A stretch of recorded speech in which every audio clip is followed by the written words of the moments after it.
Coming to you from top secret field offices worldwide, these brave men and women fight a battle for truth, justice, and good, clean data. These agents of change make up the Bureau of Records, Objects, and Standards.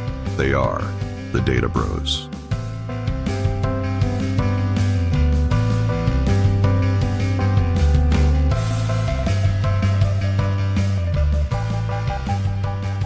Welcome to your weekly 30-minute appointment to hang out and talk shop with us, the Data Bros.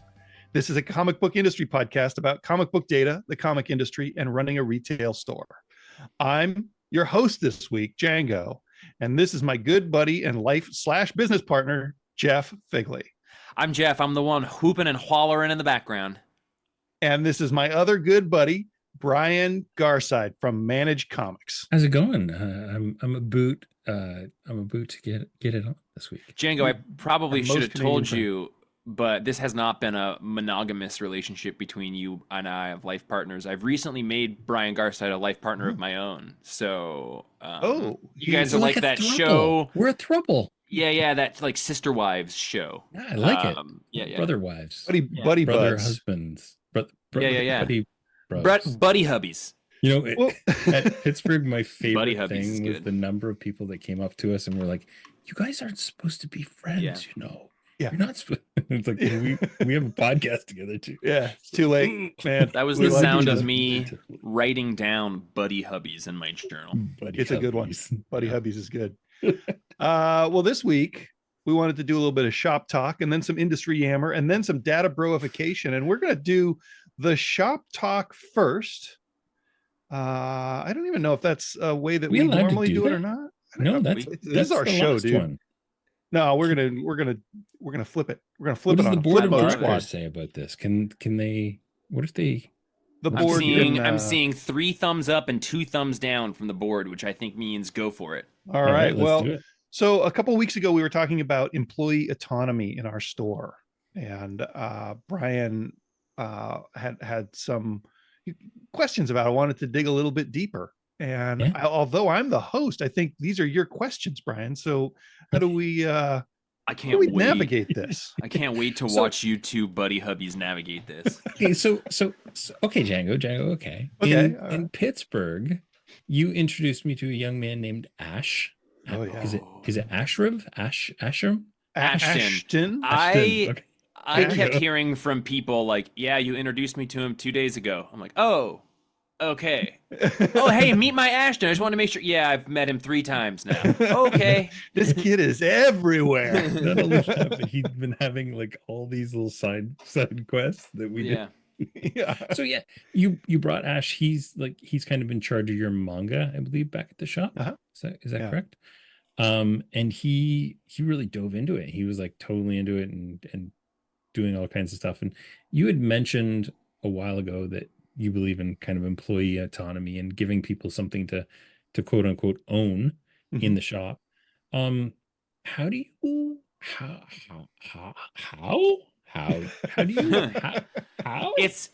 that? Good question. Like, how do you know that, 1, that you need that, and 2, that you have somebody that can be that? Well, it's been like a 10-year journey for us.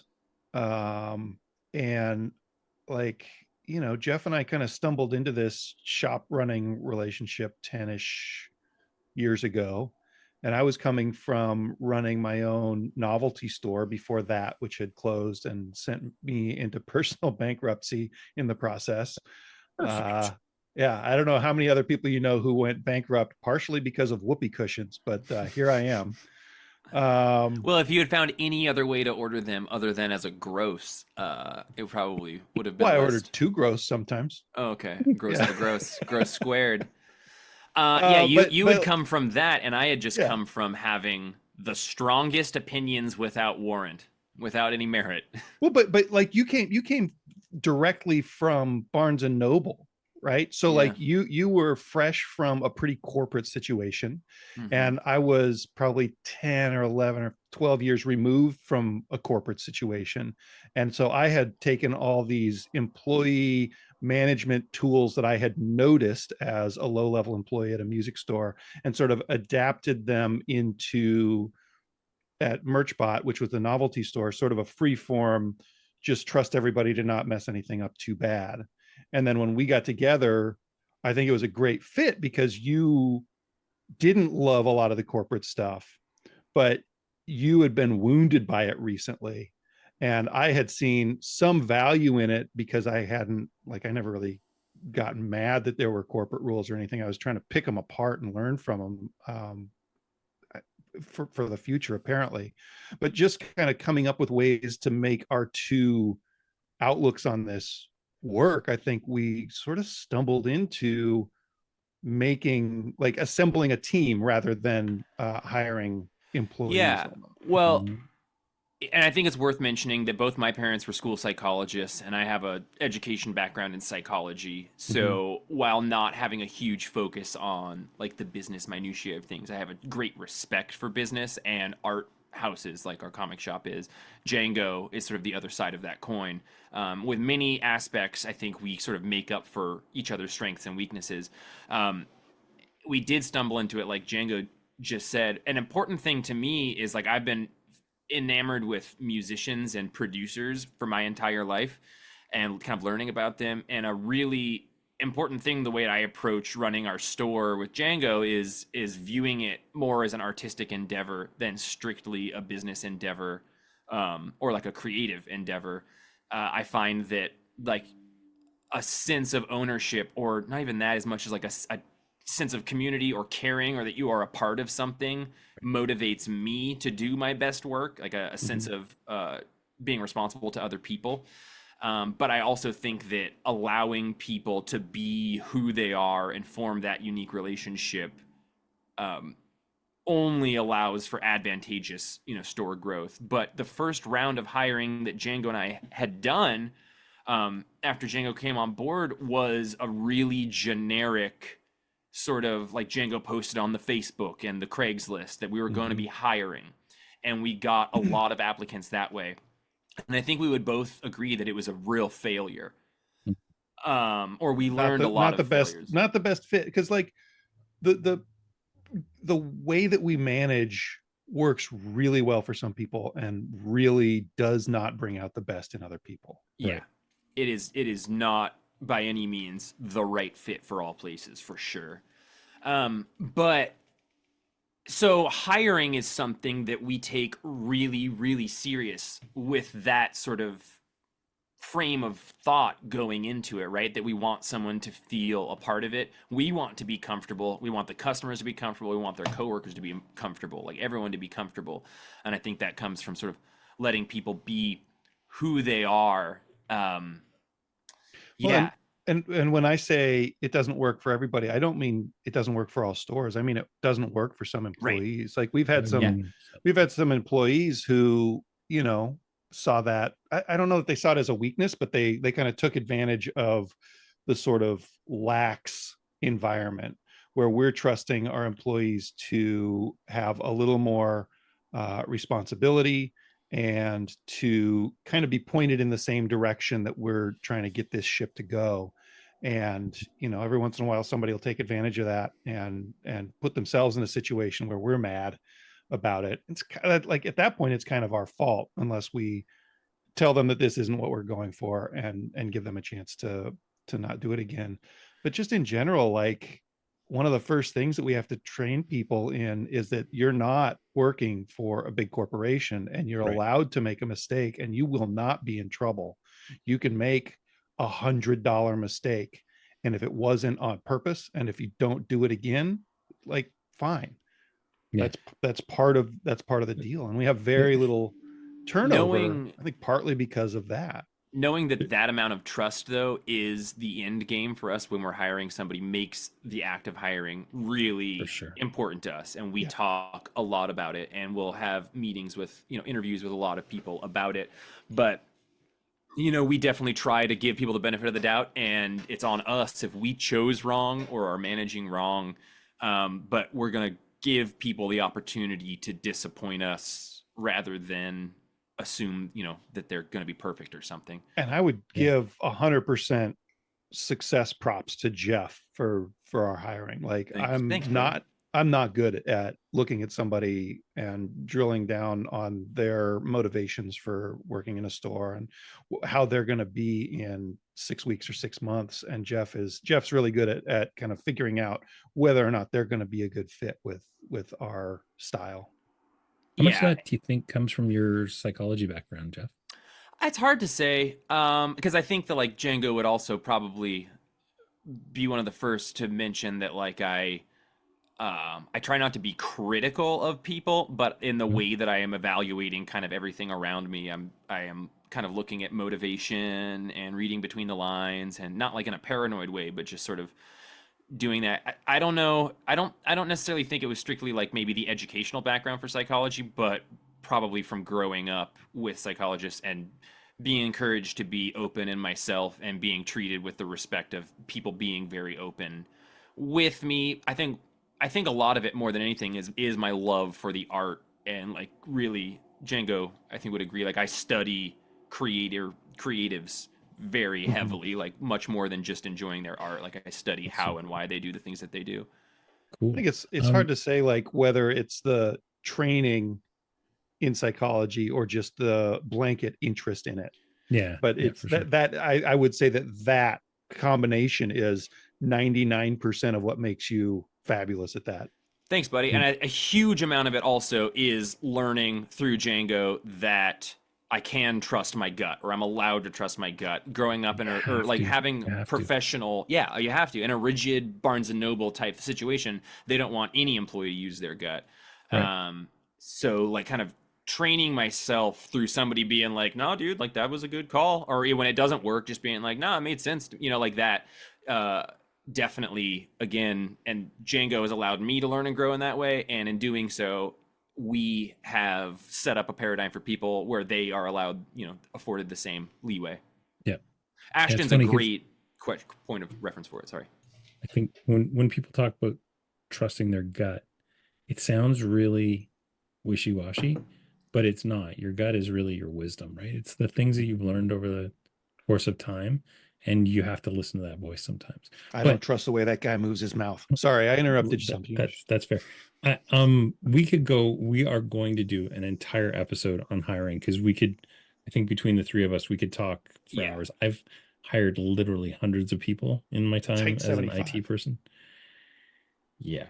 And I take it bad when I make the wrong move. And me too. Django has been great about like, I hired a good friend once and they were there for a while and they left, and I kind of vowed to Django, I was like, I'm never going to hire a friend again. It's just too much. And then another window of hiring needed to open up. And I was like, for the same guy. Yeah. And I was like, man, this person in my mind keeps coming up as a good fit, but it's a friend of mine and I don't want to do that again. And Django was just like, dude, follow your gut. Like, I encourage you to not do it because it's a friend, but I also think that your voice is saying something. And we hired that person, and they are one of the best employees we've ever had, and they're still with us today. So that's awesome. So let's get to autonomy. How do you know that because some people, can't handle a whole ton of autonomy? Do you only hire people who can be autonomous, or do you also have some people that this dude is just or do that? When I use dude, it's really gender neutral. It's Canadian. That this person is just really going to be the bag and border and stock boy. He's this person, the stock person. Man, you're getting canceled. But like Django mentioned, we did have an employee that autonomy did not suit them. And they're a wonderful person, perfectly suited for a ton of jobs, but it caused frustration from them coming towards us. It caused some frustration from us as well. So for you, it's kind of a requirement of the job. They have to be able to be. It's autonomous. A little bit, and I think that Django worded it well, kind of as we were trying to put words to that way of thinking about things. But like, it's just too much on the plate for Django and I to run everything like we used to. Right. So we have to have that trust and that amount of autonomy to do things because we can't do it all. And I think most people respond well to more responsibility and more respect in their ability to make decisions. For sure. I think it's pretty uncommon that giving somebody more to do, or more to own in small business, doesn't turn out pretty well. We've absolutely had exceptions, and some of them have been fired, some of them just left. But at this point we have 11 people working there, and everybody has their roles and kind of has their own world within our store that they handle. And I imagine there's a spectrum too. There's probably people who have enough autonomy to do certain things, but then still you kind of rein them in, and there's kind of a buddy system for certain things. Okay, you should check with Colette if you're going to do that thing that's could potentially cost us hundreds of thousands of dollars. But if it's only hundreds of dollars, maybe you can do that on your own. There's plenty of teachable moments in mistakes, and it's cheaper to let somebody learn something than it is to hire somebody new. That is a huge, like, people really, really need to understand that. I worked in IT for a long time, and we had one terrible mistake by a guy that literally cost us tens of thousands of dollars. The phone system completely went out for a day, and it was a sales environment. So it was probably hundreds of thousands, not tens of thousands. And he was terrified he was going to lose his job. And that guy, I've never seen somebody work as hard as he did to get that system back running. And by the end of it, like, he knew every player in the city that could help get that phone system running. And my boss at the time sat down with him, and we were all together, and like I had said, he's super worried. And so he just kind of gathered us together, and he's like, dude, you just had the most expensive lesson that I've ever seen. Somebody firing you would mean that lesson goes to some other company. Like, we would lose that investment. So like, mistakes are just, you learn more from a mistake than you do from a victory. And it's tuition. And it's tuition. And also, if you can realize that your bosses don't hate you or hold it against you if you mess up, that's better for them. They 100. Trust you. They like you. Not only that, but I trusted, my boss's name was Gord. I trusted Gord more after that moment because I saw how he defended the other dude, and I knew that it was a safe place to make mistakes. And like, he's still to this day one of my best bosses like I've ever had, and I consider him a friend. Like, it's invaluable both ways, right? For all your other employees too. But to your question of it, like, is it a requirement? I don't think it's specifically a requirement for us. I think it does, less autonomous employees require more work from the people who are, coaching or managing them. But I think that, like, Django and I's time together at the shop has been very growth mentality centered. It's been, changing locations, acquiring more staff, getting bigger and more. And I think that if that's your approach at a store, you kind of have to hope that your people are going to be autonomous. Whereas if you're in more of a period of homeostasis, or you feel like you've accomplished a great deal of success or something, and you're in the period where you need to sustain or maintain that, then that's when a less autonomous employee could be absolutely advantageous. Ashton is somebody we did the paperwork to hire when they were 15, which was below the legal age at the time. They've been and that was just because he was in the store all the time. And so we just, hey guys, can I take out the trash? Yeah, exactly. Yes, Ash, you can take out the trash. Okay, so cool, thanks. Big part of the hiring is like, a sense of familiarity with the people. But he is somebody that, had a desire to help this thing because it gave him something to help it. And, that is an intangible that's incredibly important. And then, he didn't even love manga at that point, and now he's entirely in charge of stocking all of our manga stuff. So you can identify those core things in a person and then just nurture their development, and it all kind of falls together in my mind. But both of you are parents, and you have great kids. So I think that a fair amount of that is sometimes. understood and known to you guys, like the need for autonomy or not Yeah. overly controlling or giving the people the leeway to be the people they're going to be. So much easier with employees than it is with kids for me. Like you Yeah, kind of want to hold on tight and protect your kids a little bit more than you want to do with employees. and Yeah, I'm you not a can- parent, so I can't speak to it, but I equate the two things as very similarly. I You'll was be a good afforded parent, wonderful employer. parents, so You I've can- been excited to be a daddy my whole life. You can walk away from your employees, and you can't. Like, it's not legal. Like, you can, but you should probably come back. So first of all, that blows my mind that Ash didn't even like manga, because when Django and were we all together when we went? No, you weren't with us when we went out for dinner with Katie the one night. Were you, Jeff? No. Yeah, it was just us with Ash. Yeah. Ash was, we went to that weird store, the big, huge, like 15,000 square foot store, Toy-ish, toys and CDs whatever that, and it was novels. amazing.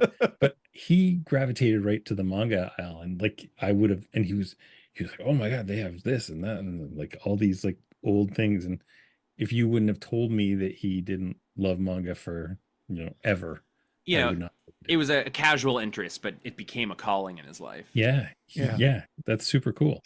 So, And as employers, you can help people grow towards the thing that they're interested in. Sure. There's infinite things that need to get done in the store. We assigned Mila to be the light czar in the store not too long ago. So if there's a light bulb that needs to be changed, that's Mila's job. And it's because Mila likes technical things and likes that type of physical problem solving. That's not even comic store specific. Mila should be in charge of the light in any job they've ever got. That's amazing. With Ash, like what kind of things does he do for the company? Like what does he do for the shop? Well, He's outside of like in charge when he's there. Yeah, he is. Outside of lifting the spirits also of everyone around him. Yeah. You can't not be happy around that dude. He's the youngest person that works there, or no, second youngest, but he's, probably the second person in command below Django and I would say, but he manages inventory. He places orders through multiple distributors, which we know is pretty tricky. And he does that.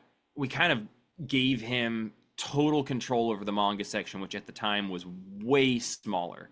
Mm-hmm. And he's been growing it himself. And in doing so, like, we're just finding the ceiling and we haven't found it yet. Cool. Creating huge problems in space to put the manga that he's selling hand over fist. Yeah. That's amazing. And that's a lot of responsibility for somebody who's 21 to like be in charge of all of that aspect. He also is in charge of finding new distributors to be working with and setting up accounts with them. He's great at doing that with smaller press distributors. He's just incredibly driven. He's an artist himself, and I think hopes to see art in his future. So everything that he's doing can't necessarily be chalked singularly up to just a job, but like, you got some stickers up. I have one of his little stickers on the front of my But yeah, book. so like, his ability to be working hard isn't just a paycheck. It's also kind of paving a way for his future career, which is phenomenal. And ties into what he was doing at Comics Pro, but it's a lot of responsibility for the manga section, because manga, which Django and I wouldn't have known alone, is a perpetual seller. And within the industry yammer section here, I know we're already next to our 30-minute thing, but you posed the question of what makes manga a perpetual seller, and I think that's a really interesting question if we did want to try and put it in this episode still. Yeah, one quick question. So Yeah. you brought Ash to Pittsburgh with you. Yeah. We all know that pure jealousy is a thing. How did everyone feel about that kind of perk of Ash getting to go? They suggested it. Yeah, Really? I actually at very first offered it to the friend who's been working there a little bit less long, but is a bit older and handles a lot of responsibility. And he was like, I'd really love to go, but I also know that Ash has been really excited about the prospect of going for a couple of years. I knew that as well. I've talked to Ash about it, and I've told him like when he's of age, I can't wait to bring him. And I didn't realize at the time. I was like, oh, he is 21. Like, he could come now. And so then from there, it was like a no-brainer of, you could get some pure jealousy. But I think our shop, like we try to reward all of our employees. You know, the week after Comics Pro was Emerald City Comic Con, so we made sure we had a hotel room for any of our staff that wanted to go and had passes for it. So like, you know, we don't want to show favoritism at all. There is a limited amount of things, like Colette's our store manager. The week or two before Comics Pro, we did a road trip with Colette, visiting a bunch of comic shops and stuff, which is something we try to do. So we try to do like perks that are sort of tailored towards each employee, and and you know, reward them in a way that is specific and helpful to them. Hey, some important messages coming up. Stick around.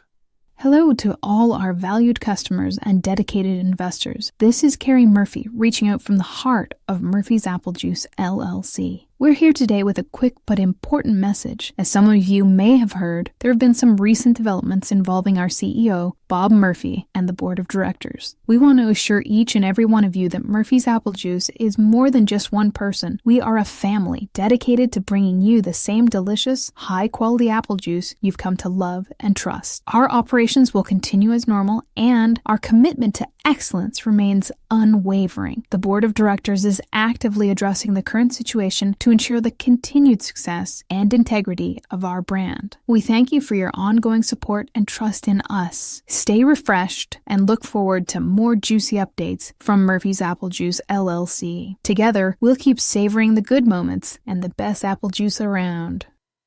Okay, let's get you back to the show now. Let's do a little industry yammer. Oh, yammer. Yeah. Well, like you know, Thor's yammer. Is that what we're doing here? That's right. I know. What is it that makes manga a perpetual seller, Jeff? Yeah. Well, and I know that we are, you know, creeping up to our hard 30. Guys, I'm going to go take 30. a shower or something, because I don't think I have anything to add to this.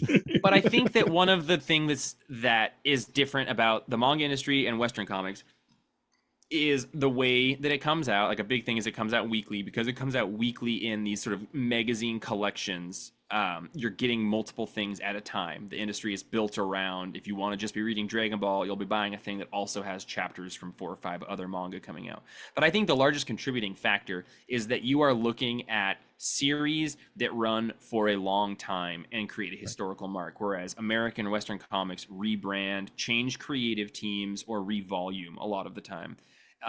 You're looking at a manga series, it's at volume 25. It's like the same mangaka who's been doing the bulk of the work for all of this time. Please forgive me if I'm wrong about some of this stuff. But so I think that you find these properties that can become viable, and they stay viable because they continue to be put out.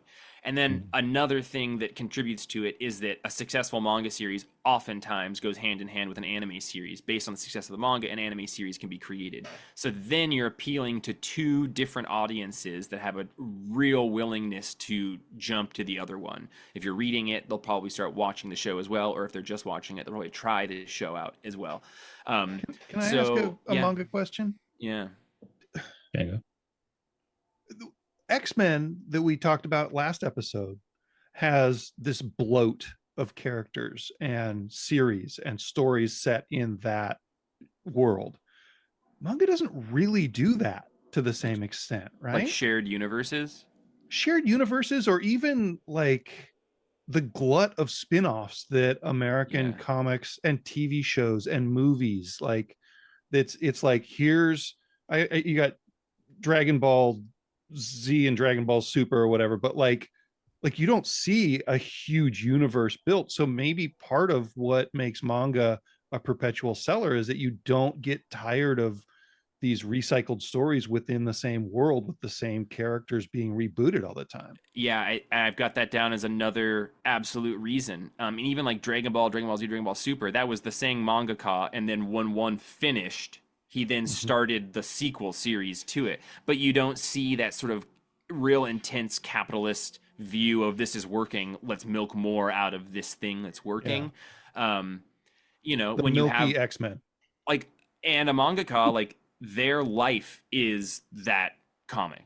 Like, the working hours in Japan versus America are insane. So you're also getting like a unified vision, which is something that we don't get often. A And when we unified do, vision. it's like a 12-issue series. Or you don't get the thing that's like, this is working really well, we should move Tom King to a bigger book. Like, Right. you know, I think Western comics view success as a proof to do something more, whereas I think in, you know, manga, it they don't necessarily like stop, because then that franchise would die and then move on to another one. So you get more unilateral alignment with, you know, a creator and a certain thing. Okay, fine, I'll read some.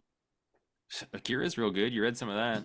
I did. Oh my God. I liked it a lot. So when I was a kid, Akira was just coming out in those kind of phone book size things. And I read a lot of Appleseed and Ghost I in the think I read some Dirty Shell. Pair. Yeah, I read Ghost in the Shell. Yeah. Crying Freeman was around Crying the same Freeman, time. yeah. And Lone Wolf and Cub was big. Yep. Yeah. Although I don't know if that was actually manga or was it like Dark Horse? I don't even know. Dark I'm Horse not printed it.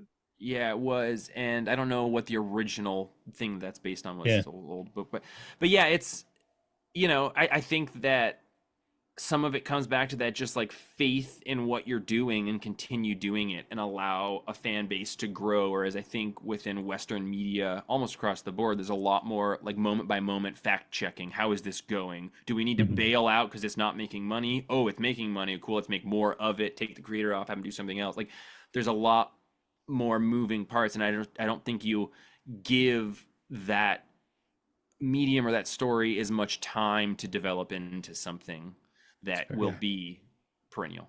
In terms of like stocking, how do you know that you have enough 1s versus 35s? That's a great question, Brian. What's your next one? Yeah, Django and I have been like talking. Yeah, Django and I have been talking a lot about that. It's hard to stock an entire series, and Django's got a very smart idea, which is like stocking, you know, heavier on the early volumes of a series, and then stocking heavier-ish on the most recent volumes of a series, but making it clear that you stock that series, but just because you don't have volumes 9 through 27 on the shelf doesn't mean you shouldn't ask for them or that we can't get them. So I think Django's thought process there is valuable. It's super hard, because if someone starts reading manga, like they'll sometimes buy number 1 and then they'll buy 2, 3, 4, 5 all at once. And then you better have 6 by the time they plow through those, because in general, they're not long reads. Yeah. So, you know, being prepared to be committed to a series can be tricky, especially because there's so many volumes of some of them that it's hard for a publisher or a distributor to keep them in stock even. So if you're out and they're out, then depending on the story, a reader can have a really hard time going all the way through. So like, it is a big puzzle and a big mystery. And like, I don't know. That's kind of Ashton's purview in my mind. And I think Ash does a great job at keeping us stocked in the things that matter whenever they're available. And, you know, to your point as well, I think using minimum points and reviewing things that have sold in the week that you're kind of looking at are two mechanical ways that you can really do it. As you were talking, Django, like, I think that manga, looking at those buying trends, is something that you could almost throw a blank, non-date specific, buy 4 volumes, get a 5th free type of thing. Yeah. Because so many people will buy 1 or 2, but are all like, with that $9 price point, they're already kind of thinking about how many they can get or when they're going to get the next 2 or 3. And so it is the kind of thing where, like, if you could do a buy 4 get 1 free, and at a series level, yeah, maybe just within a series, yeah. But like, I think that, you know, it's a really unique bit of comics, but it's undeniable in its success.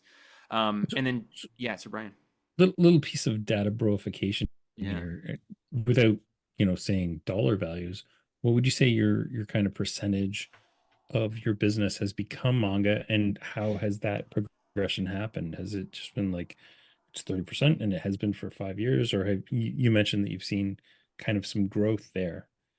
Huge growth. I don't think that we have a way to get a great segment of manga, because we don't have tags. Like, it's not a genre. It's like we have a hard time filtering for what's manga and what's not manga. But by gut, I would say probably 20 to 25% of our trade paperback sales are manga. Wow, that's Would awesome. you?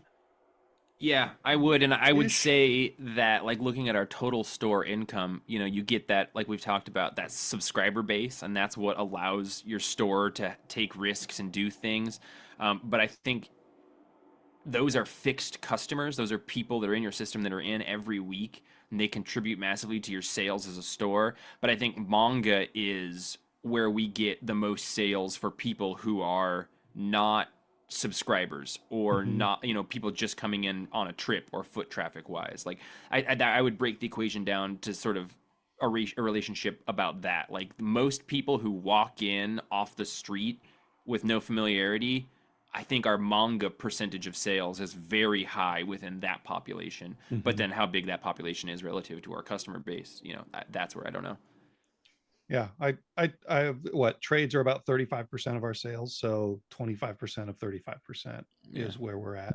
Get like just from the hip, and I would say that that's like way up from 4 years ago. Like pre-COVID, our manga section was pitiful, and during lockdown, manga really took off, partly because of a scarcity thing, and I think partly just because it's a fun, easy escapism for a certain age group and or demographic, I guess.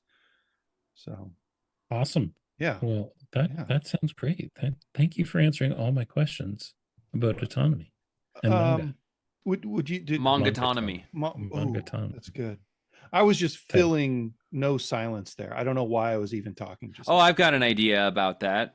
Oh, do you? Does it go back to your psychology degree that we talked about last episode? Oh, man, we're gonna really dive into psychology. Tear me down, Jeff. Django, that was this episode. In fact, my psychology degree allows me to remember that.